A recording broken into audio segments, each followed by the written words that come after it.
অভিষেক বন্দ্যোপাধ্যায় যেরকম ভাবে আদালতে ধাক্কা খেলেন, এবার আসি অভিষেক বন্দ্যোপাধ্যায়ের আত্মসহায়ক সুমিত রায় প্রসঙ্গে। সুমিত রায় তিনি এখনো বেপাত্তা, তিনিও ধাক্কা খেলেন এবার হাইকোর্টে।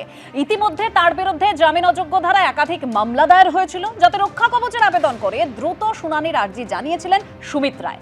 আজ দ্রুত শুনানির সেই আর্জি খারিজ করে দিল হাইকোর্ট। দেখুন, বৃহস্পতিবার সুপ্রিম কোর্টে সাময়িক স্বস্তি পেলেও শুক্রবার হাইকোর্টে ফের ধাক্কা খেলেন অভিষেক বন্দ্যোপাধ্যায়ের আত্মসহায়ক সুমিত রায়। রক্ষা কবচ চেয়ে তাঁর করা মামলার দ্রুত শুনানির আর্জি খারিজ করে দিলেন বিচারপতি সৌগত ভট্টাচার্য। রাজ্যের ক্ষমতা থেকে তৃণমূল চলে যাওয়ার পরই ডায়মন্ড হারবারের সাংসদ অভিষেক বন্দ্যোপাধ্যায়ের আত্মসহায়ক সুমিত রায়ের বিরুদ্ধে ভুরি ভুরি অভিযোগ সামনে এসেছে। রাজ্যের একাধিক থানায় দায়ের হয়েছে এফআইআর। তার মধ্যে রয়েছে আমফানের ত্রাণ দুর্নীতি, সেবাশ্রয় প্রকল্পে দুর্নীতি, ভুল চিকিৎসায় পা বাদের অভিযোগ, পৈলানের রিসর্টে তোলাবাজি, মাটি চুরি, জমি দুর্নীতি, চাকরি দেওয়ার নামে প্রতারণার মতো সব অভিযোগ। এর মধ্যে প্রায় সব মামলাতেই সুমিত রায়ের বিরুদ্ধে জামিন অযোগ্য ধারায় অভিযোগ দায়ের হয়েছে। এই অবস্থায় দক্ষিণ 24 পরগনার পৈলানে একটি রিসর্টে তোলাবাজির মামলায় গত 29 জুলাই সুমিত রায়ের বাড়িতে যায় পুলিশ। অন্যদিকে শালবনির জমি দুর্নীতি মামলায় তার নামে জারি হয় লুকআউট সার্কুলার এবং অ্যারেস্ট ওয়ারেন্ট। সুমিত রায়ের খোঁজে এর আগে অভিষেক বন্দ্যোপাধ্যায়ের বাড়িতেও তল্লাশি চালিয়েছে পুলিশ। পুলিশ পৌঁছে গেছিল তাঁর বাড়িতেও। প্রথমে অভিষেক বন্দ্যোপাধ্যায়ের আত্মসহায়ক সুমিত রায়ের খোঁজে শালবনী থানার পুলিশ পৌঁছেছে অভিষেক বন্দ্যোপাধ্যায় কালিকাডোরের বাড়িতে।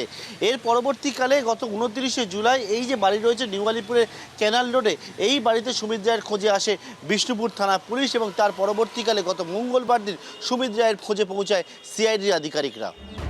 কিন্তু এত কিছুর পরেও কোনো খোঁজ মেলেনি সুমিত রায়ের। এই অবস্থায় গ্রেপ্তারের আশঙ্কায় আগাম জামিনের আবেদন নিয়ে বৃহস্পতিবার সুপ্রিম কোর্টের দ্বারস্থ হন সুমিত রায়ের আইনজীবী। শালবনির জমি দুর্নীতি মামলায় তাঁর আগাম জামিনের আবেদন মঞ্জুর করলেও সর্বোচ্চ আদালতের পর্যবেক্ষণ, অভিযোগগুলি অত্যন্ত গুরুতর।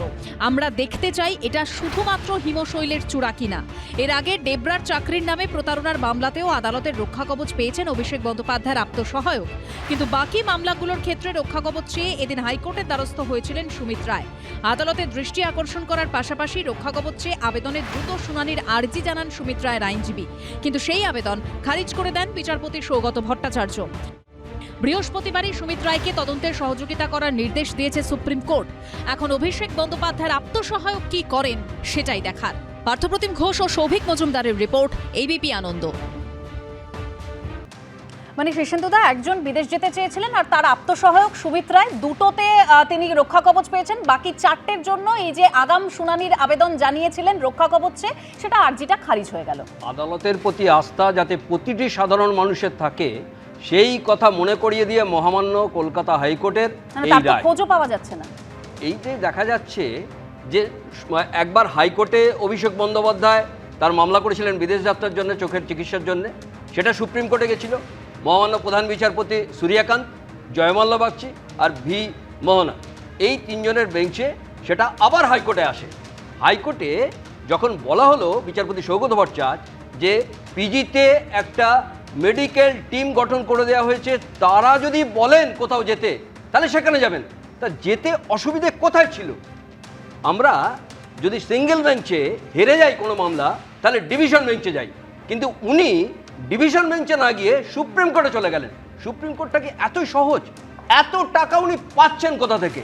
যেটা এসএসসিতে কপিল সিব্বল 192 কোটি টাকা খরচা করে 26,000-এর চাকরি চলে গেছিল, সেগুলো বাঁচাতে পারেননি। একদম এত টাকা মামলার জন্য পাচ্ছেন কোথা থেকে প্রশ্ন তুলছেন শীর্ষেন্দুদা।